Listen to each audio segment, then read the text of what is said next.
นายกรัฐมนตรีพอใจหนี้สินครัวเรือนของประชาชนลดลงแต่ก็ฝากเตือนให้ใช้จ่ายกันอย่างเหมาะสม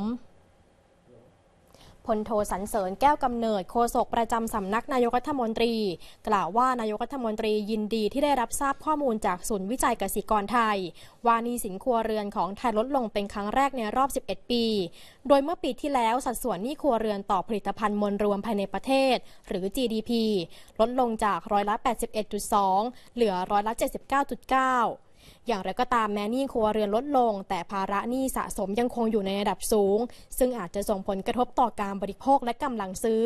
เพราะตัวเลขหนี้ครัวเรือนที่ออกมาเป็นหนี้สินในระบบสถาบันการเงินแต่ในความเป็นจริงหนี้ครัวเรือนบางส่วนโดยเฉพาะกลุ่มผู้ที่มีรายได้น้อยอาจมีทั้งหนี้ทั้งในระบบและนอกระบบจึงอยากให้ประชาชนรักษาวินัยในการใช้จ่ายอย่างเหมาะสมรู้จักทำบัญชีรายรับรายจ่ายสร้างรายได้จากอาชีพเสริมและออมเงินเพื่อไม่ให้เกิดปัญหาหนี้สินรุงรังในอนาคตขณะที่หน่วยงานต่างๆก็ต้องช่วยกันสร้างความรู้และปลูกฝังค่านิยมใหม่ให้แก่ประชาชนเพื่อแก้ไขพฤติกรรมการบริโภคที่เกินตัว